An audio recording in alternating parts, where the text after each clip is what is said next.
Hi guys, स्वागत है आपका वापस से एक बार फिर से। आज हम करने वाले हैं इस वीडियो के अंदर SAE 3420 standard on assurance engagement 3420। बहुत ही इंपॉर्टेंट स्टैंडर्ड है। आप चाहे तो सबसे इंपॉर्टेंट, मोस्ट इंपॉर्टेंट इसे मार्क कर सकते हैं। और इस स्टैंडर्ड को मैं आपको बहुत ही तसल्ली से करवाने वाला हूं और उसके बाद डेफिनेटली हम सारे एग्जाम के क्वेश्चन करेंगे। आपको भी इस स्टैंडर्ड के अंदर मैं खासकर बोलूंगा, प्लीज अगर आप स्पीड बढ़ाकर वीडियोस देखते हैं तो बहुत ज्यादा स्पीड ना बढ़ाइएगा, 1.25 तक आप जाइएगा, क्योंकि स्पीड बढ़ाएंगे तो समझ में तो आएगा बट रिटेन कुछ भी नहीं होगा। SAE 3420 क्या बोलता है, ये ऑलरेडी हैंड रिटन चार्ट आपके गूगल ड्राइव पे अवेलेबल है, आप वहां से ले सकते हैं। ये किसकी बात करता है सर? ये बात करता है engagement to report on compilation of pro forma financial information included in a prospectus. थोड़ा डिटेल में बात करते हैं। जब भी मान लीजिए कोई कंपनी प्रोस्पेक्टस इशू करती है और कंपनी, एक एग्जांपल लेते हैं यहाँ पर, रिलायंस इंडस्ट्रीज का एग्जांपल लेते हैं। मैंने लास्ट क्लास में आपको रिलायंस प्लस सबवे का एग्जांपल लिया था, सेम रखता हूं मैं। मान लीजिए रिलायंस इंडस्ट्रीज जो है वो सबवे को एक्वायर करने का प्लान कर रही है। 31 मार्च 2024 आ गया, 31 मार्च 2024 आ गया है और अभी भी मान लीजिए प्लानिंग ही चल रही है सबवे को एक्वायर करने की। ईयर एंड हो गया, 30 जून के आसपास, 30 जून के आसपास एक्विजिशन हो जाता है सबवे का।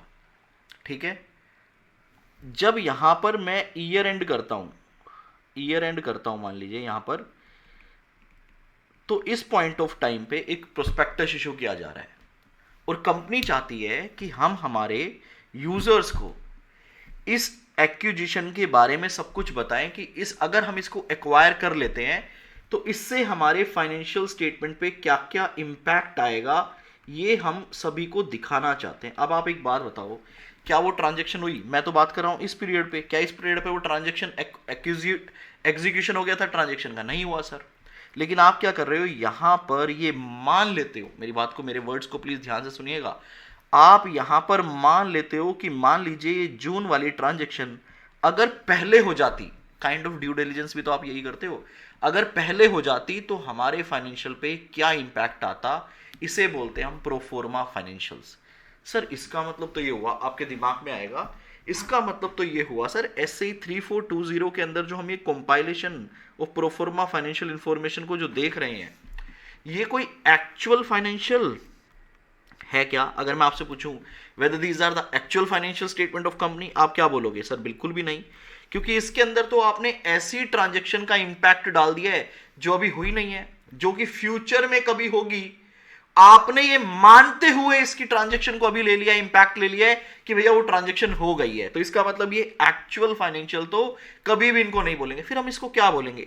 सर हम ना इसको बोलने के लिए सिर्फ इसको बोलेंगे एग्जाम्पल वाले फाइनेंशियल स्टेटमेंट। भैया हमने सिर्फ आपके लिए एक एग्जाम्पल, एक इलस्ट्रेशन बनाया है, एक इलस्ट्रेशन फाइनेंशियल स्टेटमेंट बनाए हैं, just to understand, just to give you a brief of the financial statement कि अगर ट्रांजैक्शन हो जाती है तो हमारे फाइनेंशियल आपको कैसे दिखेंगे। सबसे पहले तो मैंने आपको यह बताया, आई होप आपको पहली बात तो क्लियर हो गई है। प्रोफोर्मा फाइनेंशियल कोई एक्चुअल फाइनेंशियल नहीं है, ये एक इलस्ट्रेटिव फाइनेंशियल्स हैं, जो कि कोई ट्रांजैक्शन, फ्यूचर की ट्रांजैक्शन हम ये मान लेते हैं कि अगर आज ही हो जाए तो उसका फाइनेंशियल पे क्या इंपैक्ट आएगा। आई होप आपको पर्पस समझ आ गया हो प्रोफोर्मा फाइनेंशियल्स का। दूसरी इंपॉर्टेंट बात, जैसे हम लोग ऑडिट करते हैं तो वहां पे हम ऑडिटर को, क्या ऑडिट जो करता है बंदा, हम लोग सीए चार्टर्ड अकाउंटेंट, उनको हम बोलते हैं ऑडिटर, और जो फाइनेंशियल स्टेटमेंट को कंपाइल कर रहा है, बना रहा है, उसे हम बोलते हैं मैनेजमेंट।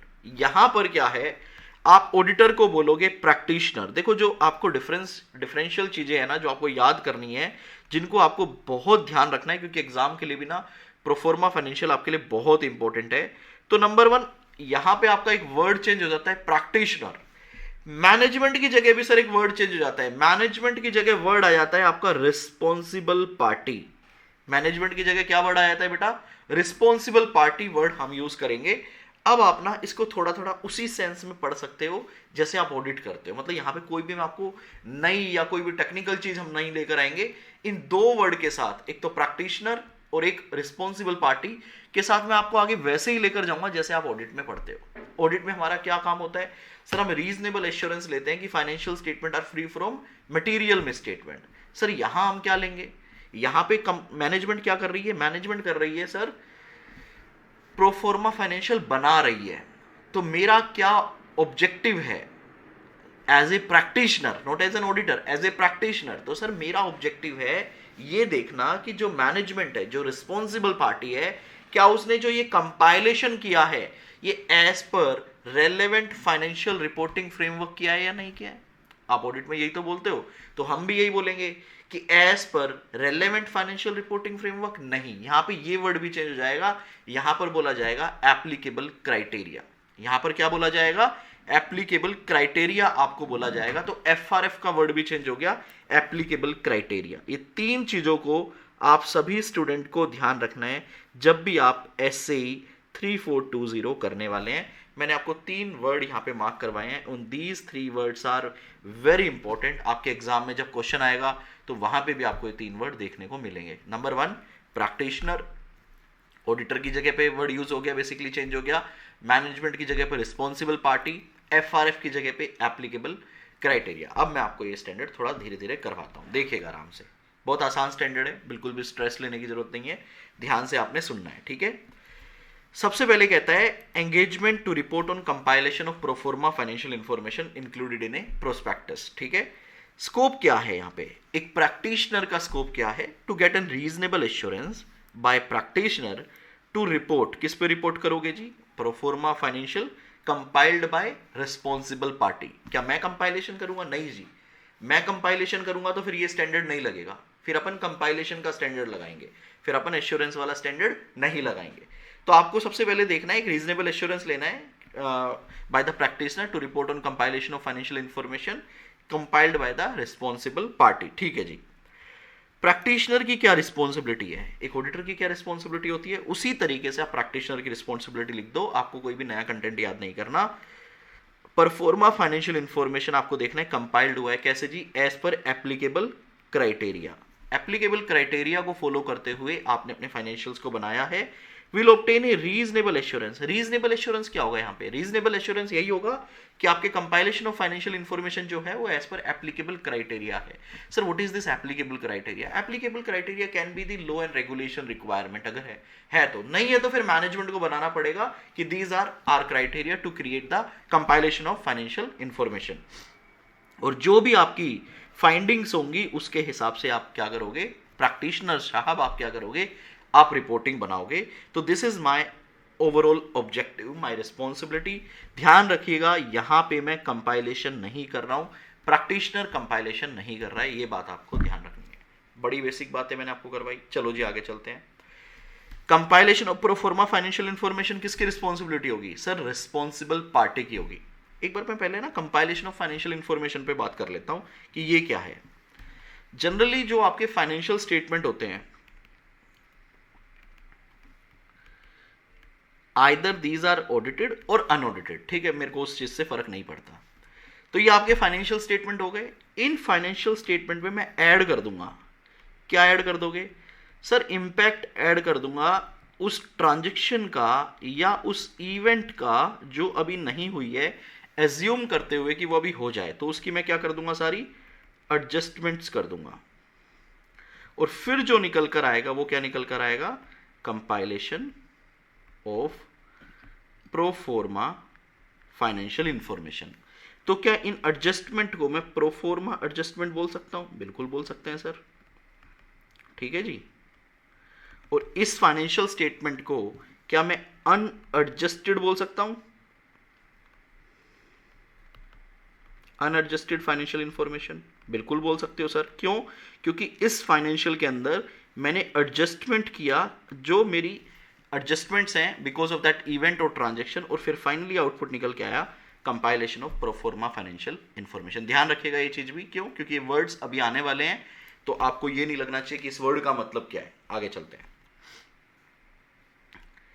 लो जी, compilation of proforma financial information कौन कंपाइल करेगा, सर मैनेजमेंट। मैनेजमेंट को यहां क्या बोलते हैं, रिस्पॉन्सिबल पार्टी। तो क्या बोलता है देखिएगा, रिस्पॉन्सिबल पार्टी विल गैदर, ठीक है जी, classify, summarise and present financial information. भैया रिस्पॉन्सिबल पार्टी क्या करेगी, सारी इंफॉर्मेशन को गैदर करेगी, क्लासीफाई करेगी, समराइज करेगी और प्रेजेंट करेगी फाइनेंशियल इंफॉर्मेशन को, बिल्कुल ठीक है।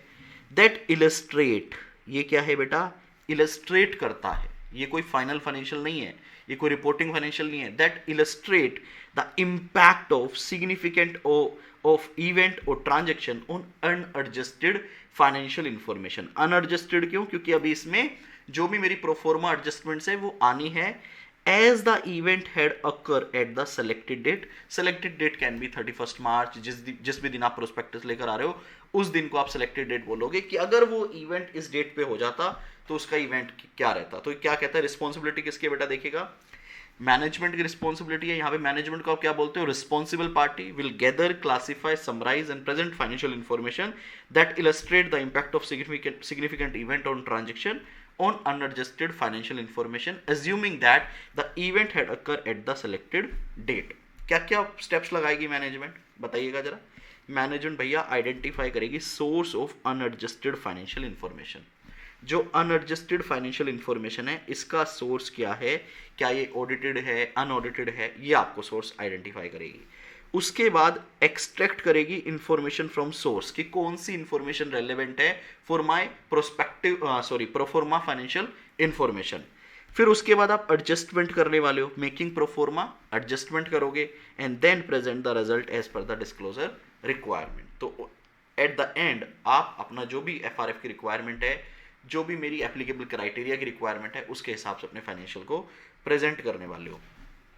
आपको लग रहा होगा कपिल सर इन बेसिक बातों पे आप इतना टाइम क्यों लगा रहे हो, क्या जरूरत है इसके? बेटा आपको ये सब याद करना है, ये आपको लर्न करना है। ऐसा क्यों?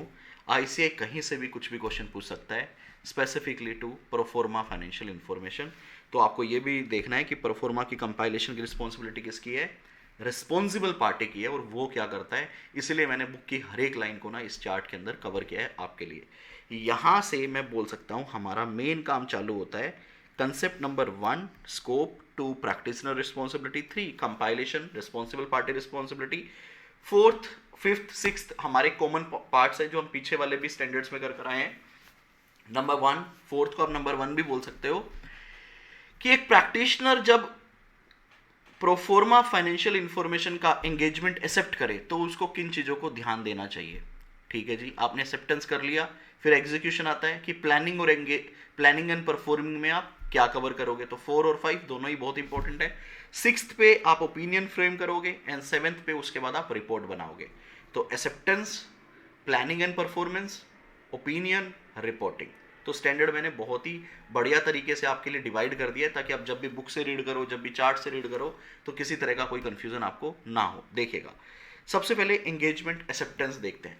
आप इस पे सेम ऑडिट वाले सारे पॉइंट डाल सकते हो, उन्हीं को ही आपको देखना है। बस 1-2 ये पॉइंट आपके लिए एडिशनल है जो मैं आपको यहाँ पे समझाने वाला हूँ, बाकी सारे पॉइंट आपके लिए सेम है। जब भी आप कोई क्लाइंट एक्सेप्ट करते हो सबसे पहले आप क्या देखते हो? सर हम देखते हैं कि हमारे पास वो कैपेबिलिटीज, वो रिसोर्सेज अवेलेबल है या नहीं है। तो यहाँ पे भी वही है, प्रैक्टिशनर की कैपेबिलिटीज एंड कॉम्पिटेंस, क्या आप उस काम को कर भी पाओगे। उसके बाद सर हम रेलेवेंट एप्लीकेबल एफआरएफ देखते हैं। ऐसे 210 आपने पढ़ा था, यहाँ पे एफआरएफ की जगह क्या आ जाएगा, एप्लीकेबल क्राइटेरिया आ जाएगा। तो बेटा ये कीवर्ड्स हैं।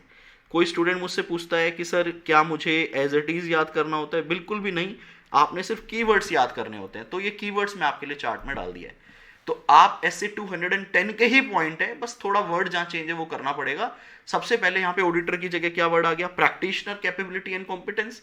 डिटरमाइन द एप्लीकेबल एफआरएफ, उसकी जगह क्या आ जाएगा, डिटरमाइन द एप्लीकेबल क्राइटेरिया। तीसरा वहां पे भी आप ओपिनियन देखते हो, ऑब्जेक्टिव देखते हो, यहाँ पे भी इवैल्यूएट वर्डिंग ऑफ ओपिनियन। बेटा मैंने सिर्फ कीवर्ड्स लिखे हैं। इवैल्यूएट वर्डिंग ऑफ ओपिनियन, आपका ओपिनियन किस तरह का रहेगा। उसके बाद जो यहाँ पे एक मेन पॉइंट है ना, वो मैं आखिरी में डिस्कस करूंगा, आगे आ जाओ। उसके बाद आपके ऐसे 210 के कुछ बेसिक पॉइंट है। सर ये 210 हमें कोट करना है, नहीं कोट करना, सिर्फ आपको बता रहा हूं। जैसे कि मैनेजमेंट की रिस्पॉन्सिबिलिटी लिखते हो, यहां पे रिस्पॉन्सिबल पार्टी की रिस्पॉन्सिबिलिटी डालोगे, कंपाइलेशन की रिस्पॉन्सिबिलिटी।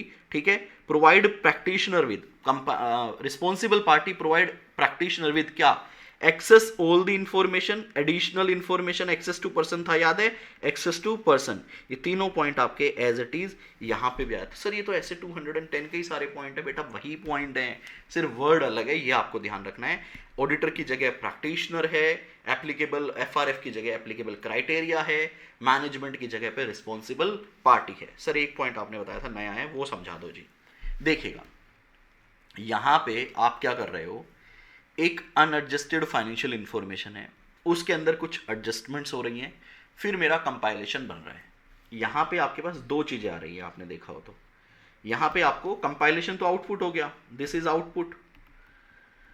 यहाँ पे दो इनपुट हो रहे हैं आपके पास, एक फाइनेंशियल इंफॉर्मेशन, दूसरा एडजस्टमेंट्स। तो अब आप मुझे बताइएगा सोचकर कि आप जब एज ए प्रैक्टिशनर उस क्लाइंट को एक्सेप्ट कर रहे हो तो क्या आप देखना नहीं चाहोगे कि ये जो अनएडजस्टेड फाइनेंशियल इंफॉर्मेशन है, क्या आपके ये ऑडिटेड हैं या अनऑडिटेड हैं?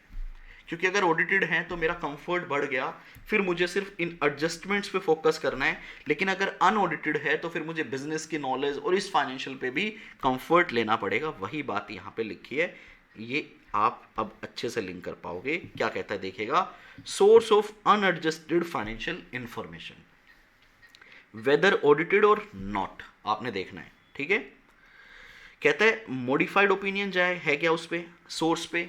अगर मॉडिफाइड है तो आप देखो क्या करोगे, क्या उस सोर्स वाले फाइनेंशियल इंफॉर्मेशन में क्या कोई ईओएम या ओएम पैरा है, तो देखो आपका क्या इंपैक्ट आ रहा है। क्या कोई कैम पैरा डला हुआ है, देखो। तो बेसिकली जो हम ऑडिट के अंदर पढ़कर आते हैं, एक प्रैक्टिशनर को बोल रहा है कि अगर वो ऑडिटेड है तो देखो भैया उसकी ओपिनियन मॉडिफाइड है क्या, उसमें कोई ईओएम ओएम पैराग्राफ डला हुआ है क्या, कोई कैम पैरा है तो आप रीड कर लो, so that you can apply in the proforma और you can evaluate it. Sir अगर ऑडिटेड नहीं है तो क्या होगा, देन प्रैक्टिशनर को अंडरस्टैंडिंग लेनी पड़ेगी कि किस किस चीज़ की, हिस्टोरिकल फाइनेंशियल इंफॉर्मेशन जिसमें आप एडजस्टमेंट कर रहे हो, अकाउंटिंग कैसे कर रहे हैं, फाइनेंशियल रिपोर्टिंग की प्रैक्टिस क्या है, ये सारी चीज़ों की आपको अंडरस्टैंडिंग लेनी पड़ेगी। इसका मतलब जो काम ऑडिटर करता था उन सब काम को भी कौन देख रहा है, प्रैक्टिशनर देख रहा है at the time of proforma financial information. तो देखिएगा, मैं सभी स्टूडेंट से एक बार रिक्वेस्ट करना चाहूँगा कि प्लीज़ भागिएगा नहीं, तसल्ली से करो, क्योंकि ना पेपर का देख रहे हो इंपॉर्टेंट मार्क क्या है मैंने, ये पेपर में एक सेपरेट क्वेश्चन आ सकता है कि आप एज ए प्रैक्टिशनर जब क्लाइंट को एक्सेप्ट करते हो तो किन किन चीज़ों को आपको देखना है। तो आपने ये देखो कितने पॉइंट मैंने यहाँ पे बनाए आपके लिए, 4 के अंदर मल्टीपल पॉइंट है, जैसे कि 4 का ए, 4 का बी, ठीक है। फिर 5 के अंदर मल्टीपल पॉइंट है, जैसे कि कंपाइलेशन की रिस्पॉन्सिबिलिटी, 5A, ये 3 पॉइंट बन जाते हैं, 5A 5B 5C। तो ये पॉइंट ना आपको याद होने चाहिए, लिख देता हूँ, लर्न करना है, कोई शॉर्टकट नहीं है, कोई जजमेंट नहीं है भैया, याद करना पड़ेगा। तो आराम से एक बार देख लो, एंगेजमेंट एक्सेप्टेंस के टाइम पे आप किन चीज़ों को देखने वाले हो, प्रैक्टिशनर का competence capabilities, applicable criteria, wording of opinion, source of unadjusted information either audited और अनऑडिटेड, यहाँ पे आप फ्लो लगा लेना, और एग्रीमेंट के basic point, compilation responsibility, access to the information, additional information and access to person. Sir समझ आ गया, आराम से, आसान है, 210 वाले ही पॉइंट हैं। आ जाओ जी, अब आपने क्या करना है, प्लानिंग करके परफॉर्म करना है एंगेजमेंट को। तो यहाँ पे सारे पॉइंट सेम है जो आपने अभी पीछे पढ़े हैं। अब आप एग्जीक्यूशन पे आ गए हो, तो एग्जीक्यूशन पे भी हम यही करेंगे, क्या, एसेस द एप्लीकेबल क्राइटेरिया। सबसे जो पहले हम एप्लीकेबल क्राइटेरिया है उसको देखेंगे। फिर क्या ऑडिट में मटेरियलिटी निकालते हो, बिल्कुल सर। तो यहाँ पे भी आप दूसरे नंबर पे क्या देखोगे, मटेरियलिटी को कंसिडर करोगे। तीसरा, understanding of compilation by responsible party, वहाँ पे फाइनेंशियल की अंडरस्टैंडिंग लेते हो, यहाँ पे किसकी अंडरस्टैंडिंग लोगे, कंपाइलेशन की। तो अंडरस्टैंडिंग वाला पॉइंट हो गया जी, मतलब रिस्क असेसमेंट प्रोसीजर का नाम चेंज कर दिया, सिर्फ अंडरस्टैंडिंग। फिर उसके बाद क्या करते थे, प्लानिंग हो गया, रिस्क असेसमेंट हो गया, मटेरियलिटी हो गया, उसके बाद एविडेंस ऑब्टेन करते थे बाय अप्लाइंग ऑडिट प्रोसीजर। तो यहाँ पे भी वही है, obtain evidences for source of information, जो भी अप्रोप्रिएट एविडेंसेज है। तो देखो आपको ना याद करना पड़ेगा, याद करने की आपकी अपनी स्टाइल हो सकती है, आप ऑडिट से लिंक करके याद कर सकते हो, आप सेपरेटली याद कर सकते हो। तो सबसे पहले ऑडिटर क्या देखेगा, applicable criteria, materiality, risk assessment को मैं चेंज कर रहा हूँ, क्या, अंडरस्टैंडिंग। उसके बाद आपने obtain audit evidences by applying audit procedure which are relevant for the compilation. आप अपने हिसाब से डिजाइन कर सकते हो, कीवर्ड ऑब्टेन ऑडिट एविडेंसेस है, ठीक है सर। ये एक सेपरेट पॉइंट है। देखो जी, आपने यहाँ पे जो पॉइंट डाला था कि source either it can be an audited और नॉट ऑडिटेड, तो यहाँ पे भी पॉइंट आ गए, मैंने यहाँ डाल दिया कि अगर ऑडिटेड नहीं है तो आपको क्या करना पड़ेगा, सर हमें अंडरस्टैंडिंग लेनी पड़ेगी। वही पॉइंट यहाँ पे एग्जीक्यूशन में आ गया, इफ नो ऑडिट और review of source information then practitioner shall perform procedure to satisfy that source is appropriate. और उसके अंदर कौन सी तीनों चीजें लेगा, यही, तो इसी का लिंकेज पॉइंट है ये, ठीक है। उसके बाद बड़े बेसिक पॉइंट आ जाते हैं कि आपको एविडेंसेस लेने हैं। देखो दो चीजें आई इसके अंदर, A + B is equal to C. तो सबसे पहले बात हुई किसकी, ए की, ठीक है। यहां पे किसकी बात हुई, ए की बात हुई है यहां पे भी, और this is point for a, ठीक है। ऊपर वाले जनरल पॉइंट थे,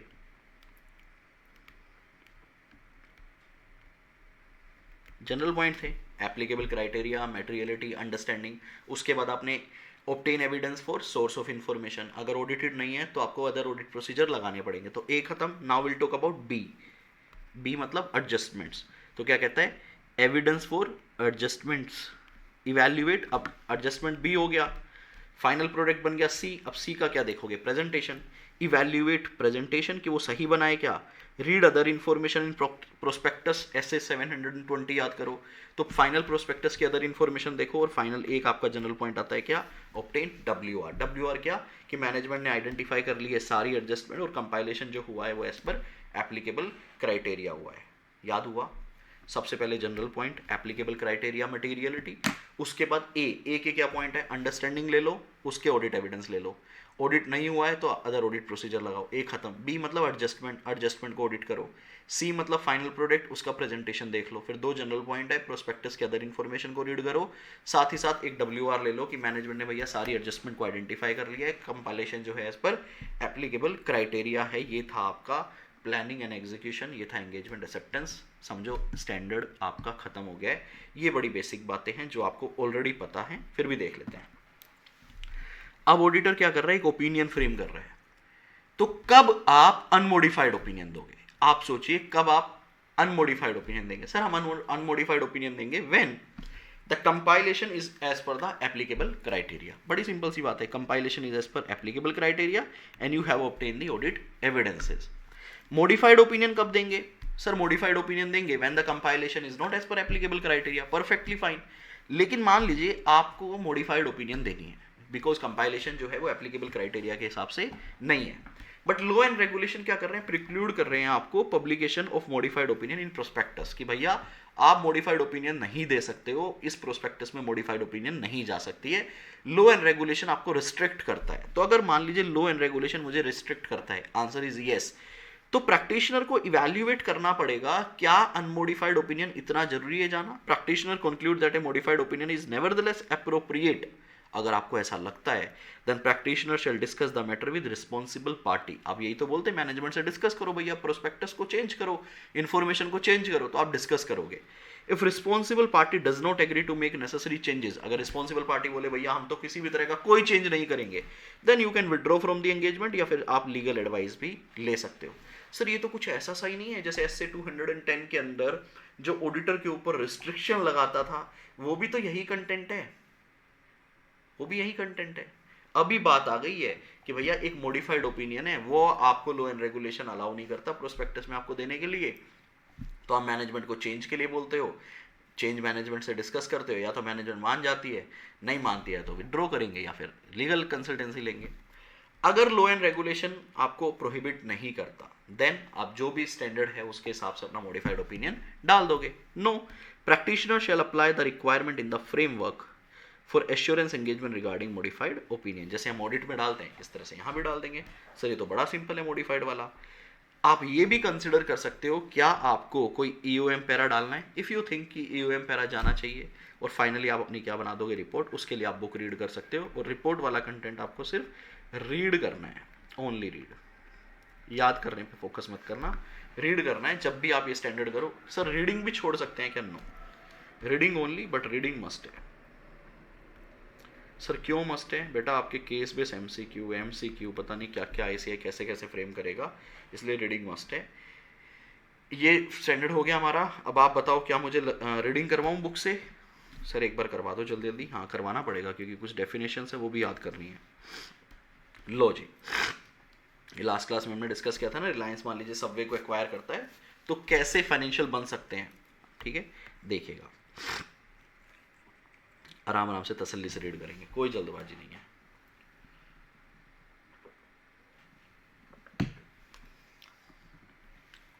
देखिए, engagement to report on the compilation of proforma financial information included in a prospectus. Scope of this SAE. Sir इस स्टैंडर्ड को क्या हम आपके हैंड रिटन चार्ट से कर सकते हैं, मैं भी आपको यही रिकमेंड करूंगा। आप एक बार बुक रीड कर लो, अगर आपको लगे कि कोई एडिशनल पॉइंट आपको चार्ट में डालना है आप खुद से बनाइएगा, प्लीज़ कॉपी पेस्ट कीजिएगा, और आप कोई एडिशनल पॉइंट जो आपको लगता है वो आप हैंड रिटन चार्ट अपनी नोट्स के अंदर ऐड कर सकते हैं, बाद में ये स्टैंडर्ड आप बुक से स्किप कर सकते हैं, लेकिन मेक श्योर करना कि सारे पॉइंट्स आपके कवर हो जाएं, कुछ भी छोड़ना नहीं है। सर आपने सभी स्टैंडर्ड के क्यों नहीं बनाए चार्ट? जहाँ मुझे लगता है स्टैंडर्ड का कंटेंट ही बहुत कम है, बुक में ही 4-4 पॉइंट है, बाकी सभी रिलेवेंट कंटेंट है, उनके मैंने चार्ट्स नहीं बनाए। देखिएगा बेटा, scope this SAE deals with the reasonable assurance, मैं कीवर्ड हाईलाइट करूंगा यहाँ पे भी, reasonable assurance engagement undertaken by a practitioner to report on the responsible party compilation of pro forma financial information included in a prospectus. This SAE apply where such reporting is required by security law or the regulation of the security exchange, मतलब relevant law and regulation की requirement है कि भैया आपको डालना पड़ेगा, otherwise कौन company बनवाएगी, in the jurisdictions in which the prospectus is to be issued, or this reporting is generally accepted practice in such jurisdictions. लो जी, nature of the practitioner responsibility, practitioner की क्या responsibility है वो देखिएगा। If an engagement performed under this SAE, the practitioner has no responsibility to compile the pro forma financial information for the entity. हमारी compilation की responsibility नहीं है, such responsibility rests with responsible party. The practitioner's sole responsibility is to report on whether the pro forma financial information has been compiled in all material respect by the responsible party on the basis of applicable criteria. ठीक है, ये हमें देखना है। This SAE does not deal with non-assurance engagement in which the practitioner is engaged by the entity to compile its historical financial statement. आपको नहीं लगता यहाँ पे वापस से ये पॉइंट जो स्टार 1 है ऊपर वाला, उसी को ही दूसरे तरीके से लिख दिया, भाई कंपाइलेशन पे हम काम नहीं कर रहे, ओनली चार्ट्स में आप इसको देख सकते हैं, ओनली चार्ट। ठीक है, फिर आता है compilation of proforma financial information. Compilation कौन करेगा सर? Management, responsible party. देखिएगा, the compilation of proforma financial information involve the responsible party gathering, classifying, summarize and present financial information that illustrate the impact of significant event or transaction on unadjusted financial information of an entity if the event had occurred or transaction had been undertaken at the selected date, जो कि कुछ भी हो सकती है। ठीक है, steps क्या क्या इन्वॉल्व होंगे इन दिस प्रोसेस, ये सारे पार्ट आपके मैंने चार्ट्स में ऑलरेडी कवर करवा दिए, तो हम रिपीट कर रहे हैं। Basically identify the source of the unadjusted financial information to be used in compilation the pro forma financial information and extract the unadjusted financial information from that source. दूसरा, making pro forma adjustment to the unadjusted financial information for the purpose for which the pro forma financial information is presented. तीसरा, present the result of pro forma financial information with the company disclosure. Source identify किया, adjustments की, present किया, ये steps हैं आपके responsible party के, ये याद करना है, हालांकि ऑलरेडी चार्ट में हमारा कवर हो गया। ऑब्जेक्टिव जी, to the objective of practitioner are क्या जी? To obtain reasonable assurance about whether the proforma financial information have been compiled in all material respect by the responsible party on the basis of applicable criteria and to report in accordance with the practitioner finding. तो sir ये क्या read करना है? Only fast read, ठीक है, क्योंकि ऊपर वाले कंसेप्ट में कवर हो जाता है। डेफिनेशन सबसे आखिरी में देख लेंगे। अब यहाँ पे आपका आता है इंपॉर्टेंट क्वेश्चन नंबर 1। ठीक है सर, आपने तो बोला था मैनेजमेंट वाला क्वेश्चन भी आ सकता है, तो इसको 2 कर लो, तो इसको क्वेश्चन 1 कर लो। यहाँ पे आप क्वेश्चन नंबर 1, इंपॉर्टेंट नहीं लिखूंगा लेकिन मैं इसे, ठीक है, इंपॉर्टेंट ये है, फटाफट से रीड करूंगा, आप इसको चाहो तो चार्ट से कर लीजिएगा। देखिए, सबसे पहले क्या कहता है? Determine that the practitioner has capability and competence. दूसरा, determine that applicable criteria are suitable and it's unlikely that the proforma financial information will be misleading for the purpose for which it is intended. Evaluate wording of opinion prescribed by relevant law, if any, to determine that the practitioner will likely to be able to express the opinion so prescribed, where the source, यहाँ पे देखो 2-3 point को ना mix करके लिखा है, chart में मैंने अलग अलग कर दिया है। where the source from which the unadjusted financial information at any acquiree और diversity financial information have been extracted, जो इंफॉर्मेशन जिस सोर्स से आप एक्सट्रैक्ट कर रहे हो, हैव बीन ऑडिटेड, अगर वो ऑडिटेड है और रिव्यूड है, and a modified audit opinion और review conclusion have been expressed, उसके अंदर मॉडिफाइड ओपिनियन दिया गया है, और बहुत सारी चीजें मर्ज करके लिखे है, और that report contain an EOM para consider whether और नॉट द रेलेवेंट लॉ और regulation permit use of reference in the practitioner report, क्या आप उस इंफॉर्मेशन को यूज कर सकते हो, उसके लिए आप लॉ एंड रेगुलेशन को कंसिडर कर लो। ये एक इंपॉर्टेंट बात थी, प्लीज इसको चार्ट में अपडेट कीजिएगा, एक लाइन को इसको, ठीक है।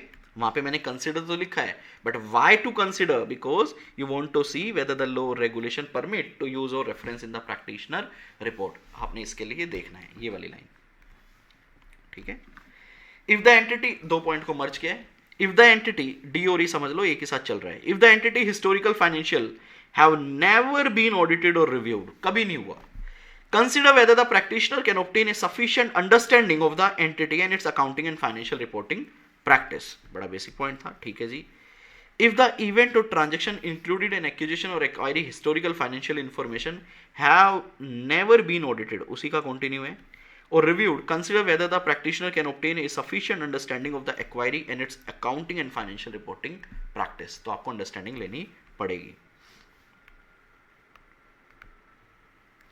लो जी, ये बेसिक पॉइंट आ गए जी के, ऐसे 210 वाले पॉइंट हैं सारे, ऐसे 210 बेसिक पॉइंट, पेन क्यों नहीं चल रहा आज, बेसिक एक बार रीड कर देता हूं। obtain the agreement that it acknowledge and understanding its responsibility for, why, क्या responsibility, adequately disclosing and describing the applicable criteria to the intended user if they are not publicly available, भैया आपने सब disclose किया है, ठीक है।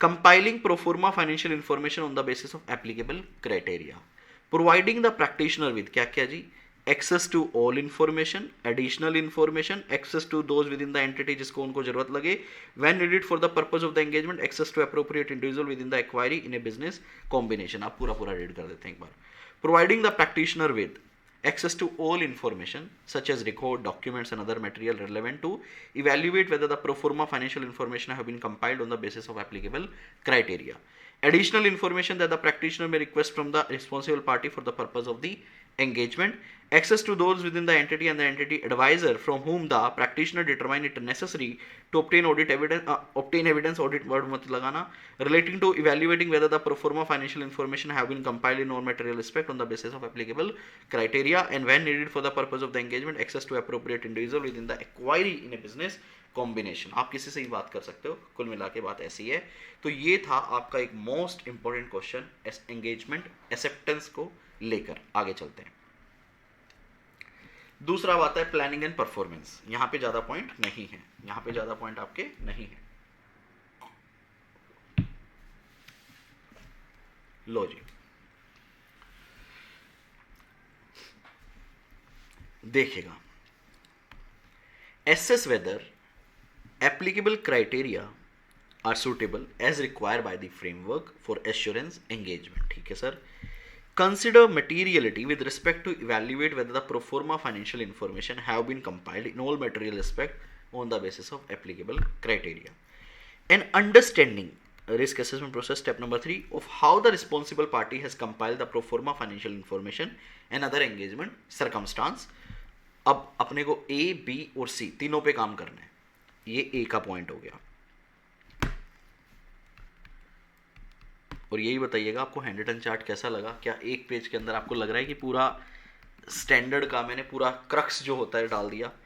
Obtain evidence about appropriateness of source from which the unadjusted financial information have been extracted. दूसरा इसी के बारे में है, if there is no audit और review report on the source from which the unadjusted financial information have been extracted, the practitioner shall perform procedure to be satisfy that source is appropriate. उसके बाद B के लिए, determine whether responsible party has appropriately extracted unadjusted financial information obtain evidence about the appropriateness of pro forma financial adjustment, evaluate the presentation of pro forma financial information, read the other information included in prospectus containing the pro forma financial information to identify material inconsistency if any with the pro forma financial information. Sir आपके chart में additional point है, ये WR एक additional point है ना, ये मैंने उसी में ऐड कर दिया, तो WR देखो तो इसी का ही पॉइंट है क्या सर ये प्लानिंग एंड एंगेज, डेफिनेटली बेटा ये इसी का ही पॉइंट है, सेपरेटली दिया है, ठीक है.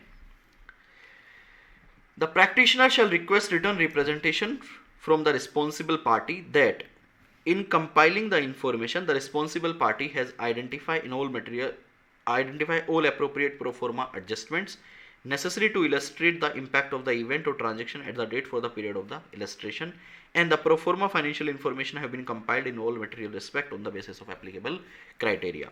फाइनली आप क्या करोगे, ओपिनियन फ्रेम करोगे. तो ये भी रीड करवाऊं क्या, करवा देते हैं एक बार. लो जी. The practitioner shall form the opinion whether the pro forma financial information have been compiled in all material respect by the responsible party on the basis of applicable criteria. In order to form that opinion, the practitioner shall conclude whether the practitioner has obtained sufficient appropriate evidence about whether the compilation of pro forma financial information is free from material omission, inappropriate use of application of pro forma financial adjustment. That conclusion shall include an evaluation of whether the responsible party has adequately disclosed and described the applicable criteria to the extent these are not publicly available. अब unmodified opinion और देख लो modified opinion. The practitioner shall express an unmodified opinion when the practitioner conclude that the pro forma financial information has been compiled in all material respect by the responsible party on the basis of applicable criteria. Sorted है जी, सब सही है, इसलिए हमने unmodified दे दी. Modified कब दोगे, where the relevant law or regulation, ये आपने मैंने चार्ट से करवा दिया था बेटा, वहीं से करना, ठीक है. मैं रीड करूँ क्या एक बार कर देता हूँ, तो भाई कुछ स्टूडेंट कहेंगे सर हमें समझ नहीं आई कोई line. Where the relevant law or regulation preclude publication of prospectus that contain a modified opinion with regard to whether the pro forma financial information have been compiled, preclude कर रहे हैं, in all material respect on the basis of applicable criteria, and the practitioner conclude that a modified opinion is nevertheless appropriate in the accordance with the framework for assurance engagement, the practitioner shall discuss the matter with responsible party.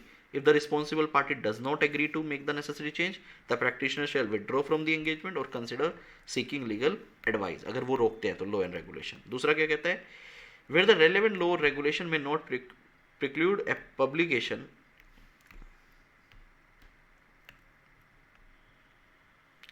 of a prospectus that contain a modified opinion with regard to whether the pro forma financial information have been complied in all material respect on the basis of applicable criteria, and the practitioner determine that a modified opinion is appropriate in accordance with the framework for assurance engagement. The practitioner shall apply the requirement in the framework for assurance engagement regarding modified opinion. ये आपका same है बेटा, emphasis of matter paragraph जो आप वहाँ पढ़ते हो वही आपका एज इट इज़ यहाँ डाला हुआ है कि ऑडिटर अगर उसे लगे कि कोई इन्फॉर्मेशन इंपॉर्टेंट है that he want to convey to the users, he can add a EOM para. तो आप लैंग्वेज भी देख लीजिएगा, सेम है आपका.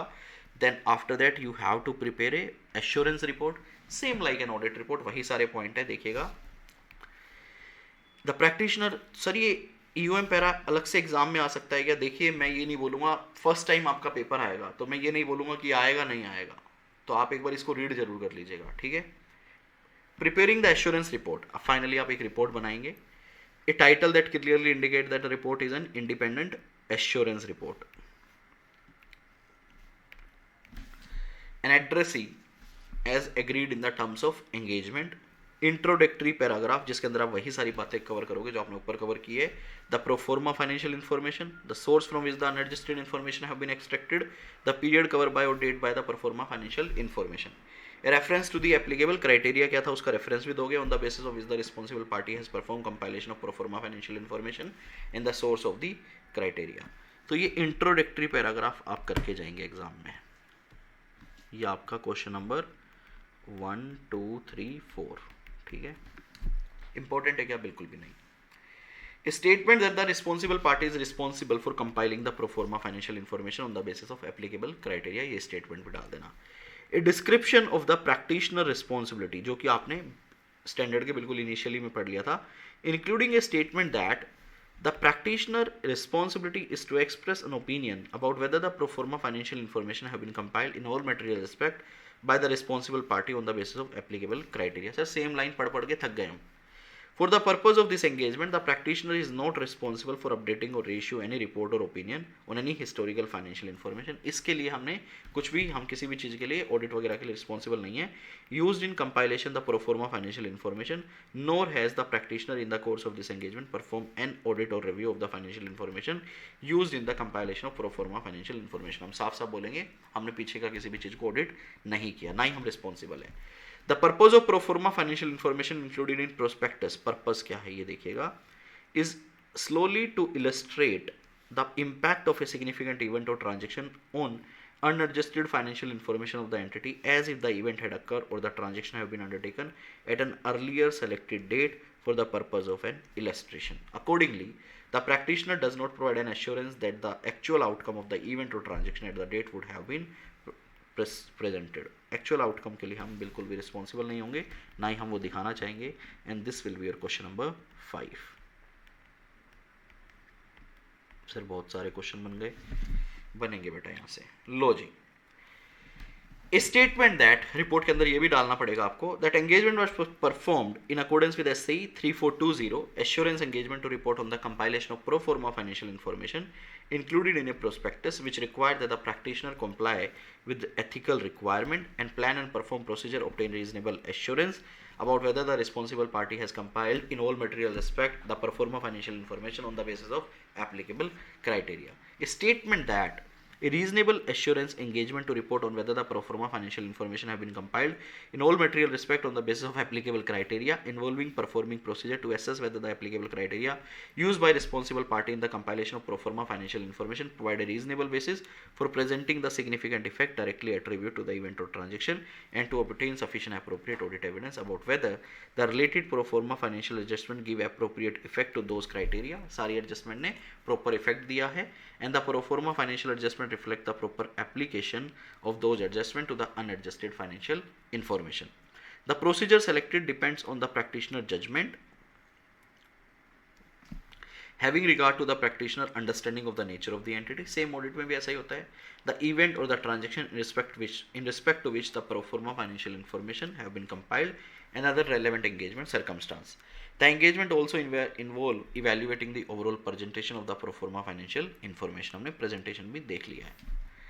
Unless otherwise required by law or regulation, the practitioner opinion using one of the following phrases, क्या क्या आप यूज कर सकते हो, which are regarded as been evaluated. आप क्या यूज कर सकते हो? Number 1, the pro forma financial information have been compiled in all material respect on the basis of applicable criteria, or the pro forma financial information have been properly compiled on the basis stated.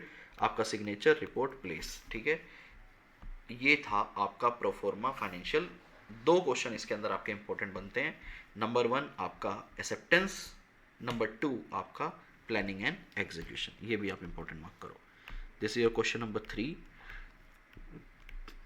तो sir आप 2 question इसमें important बता रहे हो. अगर आप मुझसे पूछो, मैं आपको 2 क्वेश्चन एग्जाम के लिए इंपॉर्टेंट बता रहा हूँ. एंगेजमेंट एक्सेप्टेंस, दूसरा प्लानिंग एंड परफॉर्मिंग. तो सर क्या उसके बाद वाला हिस्सा मैं छोड़कर जा सकता हूँ क्या? Never, never. आपको हमेशा करना है. अब मैं आपको एक बार करवा देता हूं डेफिनेशन.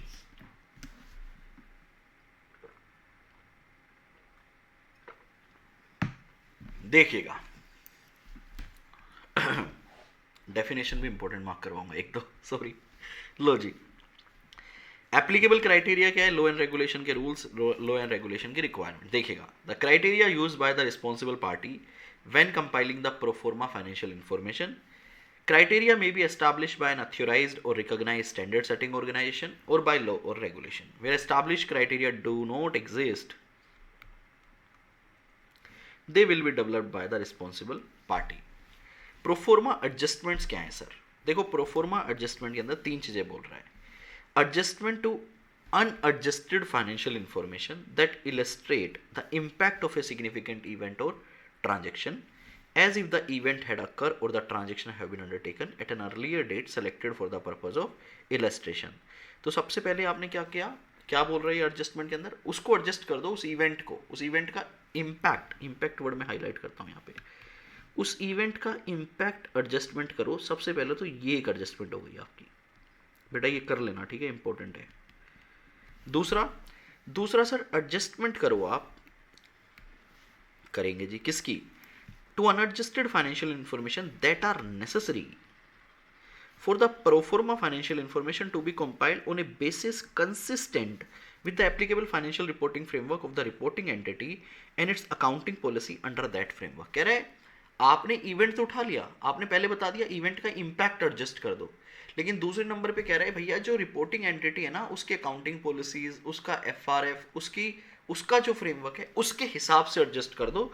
तो जो भी चेंजेस नेसेसरी हैं उसके लिए आप करो। तो इसको अपन क्या मार्क करें इसमें, base applicable financial reporting framework, consistent basis, कौन सा कंसिस्टेंट, फाइनेंशियल रिपोर्टिंग फ्रेमवर्क और उसके अकाउंटिंग पॉलिसी,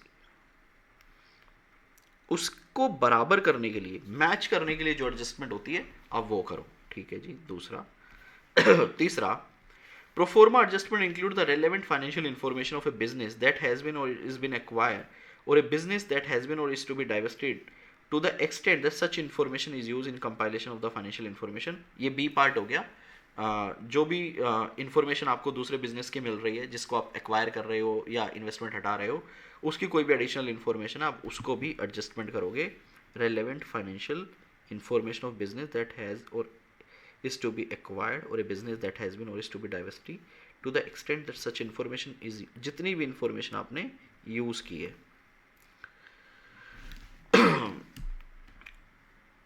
लो जी, ये है आपका तीसरा पॉइंट। ये आप एक क्वेश्चन बना लेना। क्वेश्चन नंबर कितने हो गए थे हमारे आखिरी तक, 5। एक इस स्टेटमेंट को भी ले लो, ये भी क्वेश्चन 6 बन सकता है कभी। ठीक है, दिस विल बी, सर ये तो पूरा ही स्टैंडर्ड क्वेश्चन हो गया। बिल्कुल हो गया भाई, मैं क्या कर सकता हूँ इसमें। क्वेश्चन 7, और ये मैं इंपॉर्टेंट भी बोल रहा हूँ।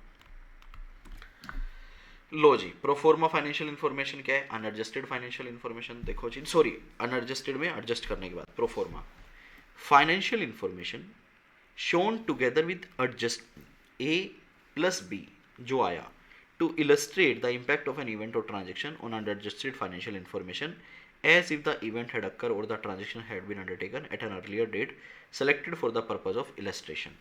In this SAE, it is presumed that the pro forma financial information is presented in columnar format. A के अंदर क्या आएगा, A में सबसे पहले क्या आएगा, unadjusted information, B में adjustment, C में result। ठीक है, जो मैंने बना के दिखाया था।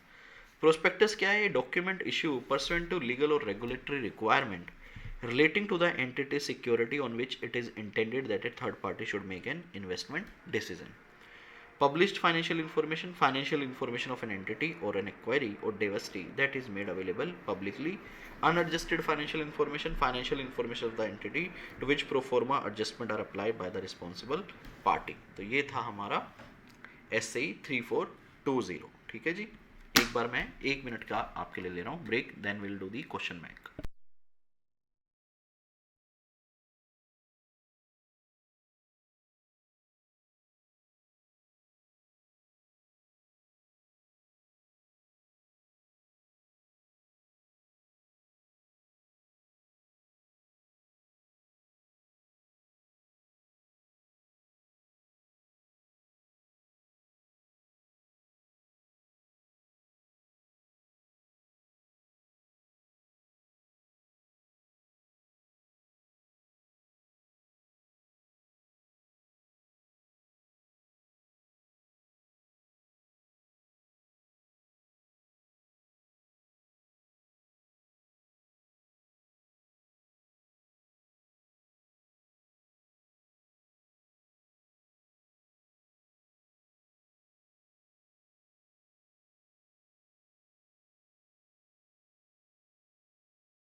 चलिए जी, अब करते हैं सारे आईसीआई के क्वेश्चन।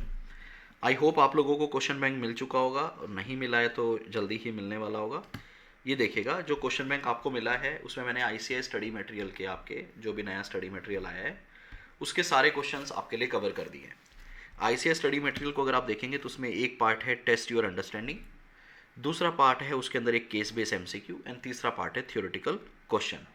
हर चैप्टर के हमने तीनों क्वेश्चन यहाँ पे कवर कर दिए हैं, जितने भी आपके स्टडी मटेरियल के क्वेश्चन हैं, क्योंकि आईसीआई के नए क्वेश्चन का और इंतजार नहीं कर सकते थे, इसलिए जो अवेलेबल था वो बना दिया। अब बात आती है सर जो पुराने कोर्स के क्वेश्चंस है क्या वो हमें करने चाहिए। देखो, एक बार देखने में कोई बुराई नहीं है, उसकी सॉफ्ट कॉपी आपके गूगल ड्राइव पे आप जरूर देख सकते हो, ठीक है। और कुछ जो पुराने स्टूडेंट थे वो लकी रहे, उनको हमारे पास जितना भी एग्जिस्टिंग स्टॉक था पुराने क्वेश्चन बैंक का वो हमने उन बच्चों को एज ए गिफ्ट सेंड कर दिया है। तो वो बच्चे चाहें तो पुराना क्वेश्चन बैंक भी रेफर कर सकते हैं और साथ ही साथ नए क्वेश्चन भी देख सकते हैं, उससे आपका थोड़ा काम बढ़ेगा, लेकिन देखने में मैं दोबारा बोल रहा हूँ कोई बुराई नहीं है, एक बार आप जरूर चेक कर सकते हैं। बाकी स्टूडेंट एक बार सॉफ्ट कॉपी से रेफर कर सकते हैं just to get an idea, class में तो हमने सब डिस्कस किया ही है। चलो जी आगे चलते हैं, अब हम देखते हैं एक एक क्वेश्चन आराम से देखेंगे, ठीक है। देखिएगा पहला क्वेश्चन आपके लिए टेस्ट योर अंडरस्टैंडिंग मैं डिस्कस कर रहा हूं। सबसे पहले, a company has approached CA Hemant for an assurance report in respect of prospective financial information of a project. ठीक है जी, प्रोस्पेक्टिव के ऊपर क्वेश्चन आया आपका। On going through the project detail, it is noticed that depreciation reflected on the proposed fixed asset to be acquired in a prospective financial information have been calculated in accordance with the provision of Income Tax Act। जो depreciation calculate हुआ है किया है वो income tax के हिसाब से कर दिया। No disclosure is made in the respect to, इस respect में कोई disclosure नहीं गया। How the matter should be proceed with, तो आप इस मैटर को किस तरह से प्रोसीड करोगे, ये क्वेश्चन आपसे पूछा गया है। तो यहाँ पे ना एक अजम्पशन ली गई है कि जो फाइनेंशियल्स हमारे बनाए गए हैं वो कंपनीज एक्ट के हिसाब से बनाए गए हैं जैसे जनरली बनता है, और जो डेप्रिसिएशन लगा है मेरा प्रोस्पेक्टिव में वो इनकम टैक्स के हिसाब से लगा है। तो डेफिनेटली ये एक नॉन कॉम्प्लाइंस है, और नॉन कॉम्प्लाइंस के केस में आपको डिस्क्लोजर देना पड़ेगा। सिंस नॉन कॉम्प्लाइंस है तो आप अपनी ऑडिट रिपोर्ट को भी देख सकते हो whether you have to modify your opinion और नॉट। तो एक बार इस क्वेश्चन को रीड करेंगे। In such type of engagement, it is the duty of a professional accountant to see the prospective financial information is based on a consistent basis with historical financial statement using appropriate accounting principle. In the case of a company, historical financial statement are prepared considering the requirement of the Companies Act. Company के case में कह रहे हैं Companies Act की requirement को follow करते हैं, and depreciation is calculated accordingly. However, बेटा ये आप पैराग्राफ छोड़ के लिखिएगा प्लीज यहाँ पे। In the given situation, depreciation have been calculated in accordance with the Income Tax Act, which is not consistent with the historical financial statement. Therefore, it is not proper. The fact that projection has not been prepared on a consistent basis with the historical financial statement using appropriate accounting principle need to be stated. Further, when presentation and disclosure are not adequate, a qualified or adverse opinion should be given or withdraw from engagement should be made as appropriate। यहाँ पे आप simple लिख सकते थे impact in audit report have to be evaluated। Question number 2 देखिएगा। Bansi Group is a leading institution running prestigious postgraduate course in the field of management. Its financial statements are audited by an independent auditor. Before the start of this academic session, the board of the institution had outsourced its entire process of inviting student application, submission of application and collection of application fee including the late fee and such matter to Easy Solution Limited। Easy Solution Limited को इन्होंने outsource कर दी अपनी कुछ activities. The auditor of बंसी limited, ठीक है, user entity का auditor, wants to be sure about the design and operating effectiveness of controls at Easy Solution Limited, जिसको आपने आउटसोर्स किया है सर्विस ऑर्गेनाइजेशन को, उसके कंट्रोल्स पे कंफर्ट लेना चाहता है। कौन सा ऑडिटर? बंसी ग्रुप का ऑडिटर, ठीक है। What should be the nature of the report to be provided by the auditor of Easy Solution Limited. देखो अब क्या कह रहा है, अब इसने क्वेश्चन घुमा दिया। What should be the nature of the report to be provided by auditor of Easy Solution Limited specially for use by the Bansi Group and its auditor in this regard in terms of SC 3402। बंसी के auditor को कौन से report provide करनी चाहिए ताकि, sorry बंसी है यहाँ पे, बंसी नहीं होना चाहिए, दोबारा रीड कर रहा हूं मैं। What should be the nature of audit report, Bansi तो यूजर एंटिटी है ना, to be provided by the auditor of Easy Limited. हाँ, इजी सॉल्यूशन को कौन सी रिपोर्ट प्रोवाइड करनी चाहिए कि यूजर ऑडिटर यूज कर ले। यहाँ पे क्वेश्चन इजी ऑडिटर के ऊपर लाके छोड़ दिया, इसलिए ऐसे ही 3402 हुआ। अगर मैं यूजर एंटिटी के ऑडिटर के पॉइंट ऑफ व्यू से बात करता तो आप ऐसे 402 का भी रेफरेंस दे सकते थे। सर क्या इस क्वेश्चन में भी दे सकते हैं? बिल्कुल दे सकते हो। तो अब आप मुझे बताओ, अगर एक यूजर एंटिटी का ऑडिटर कंट्रोल पे कंफर्ट लेना चाहता है तो weather he can obtain a type 1 report और टाइप 2 रिपोर्ट, जल्दी सोचकर बताओ। सर इफेक्टिवनेस और पूरा कंफर्ट लेना चाहता है तो देन टाइप 2 रिपोर्ट। तो आपने क्या करना है, यहाँ पे टाइप 2 रिपोर्ट को पूरा एक्सप्लेन करना है। आई से इन आंसर में एक्सप्लेन नहीं किया है, तो आपने पूरा डेफिनेशन यहाँ पे डालना है। In such a case, the auditor of Bansi Group wants to be sure about the design and operating effectiveness of control at the organization which is providing service to their client. Type 2 report is a report on the description, design and operating effectiveness of control operating at the service organization. Auditor of Easy Solution Limited should provide such a report giving assurance on these matters. It should also include detail of test of control performed and detail of deviation if any. आगे चलते हैं। Third question, The management of S Limited requested you to accept an engagement to report on the compilation of pro forma financial information to be included in a prospectus. In light of SAE 3420, what factor you will consider regarding the company acknowledgement and understanding its responsibility in the matter before accepting engagement? कह रहा है company की acknowledgement किस किस पे लोगे और understanding कब? Before acceptance. तो बिफोर एक्सेप्टेंस पे कंपनी की एक्नोलेजमेंट और रिस्पॉन्सिबिलिटी वाले हमारे पॉइंट आ गए। एक्सेप्टेंस के आखिरी वाले पॉइंट यहाँ पे सारे आपको दिख रहे होंगे, तो ये मैं रीड नहीं कर रहा, ठीक है, सेल्फ रीड।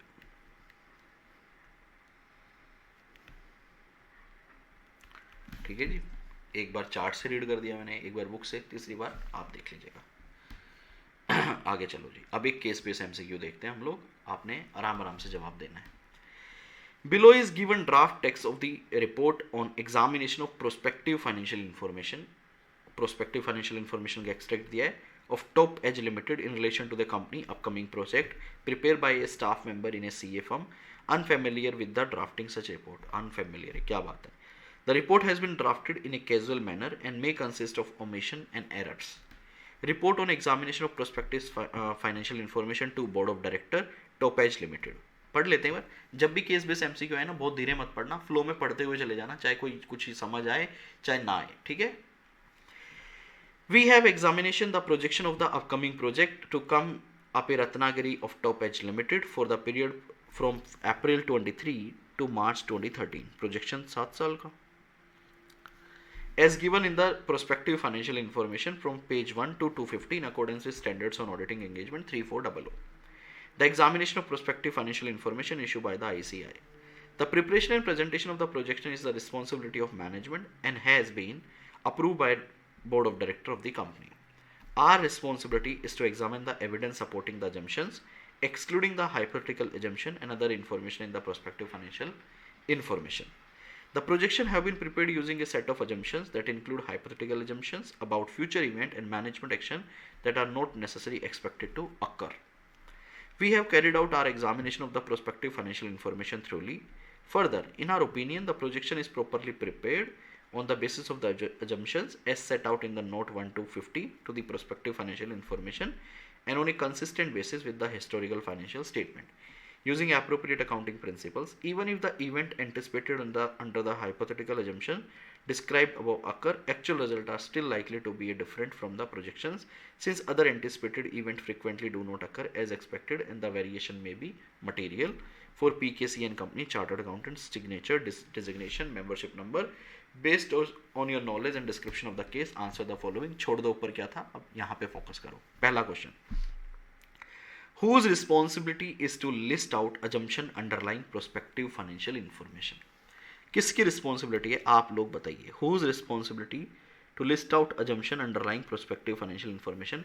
underlying assumptions के लिए किसकी रिस्पॉन्सिबिलिटी आप बताओ। Number 1 professional accountant issuing report, दूसरा auditor of the company issuing report, तीसरा मैनेजमेंट, चौथा बैंकर।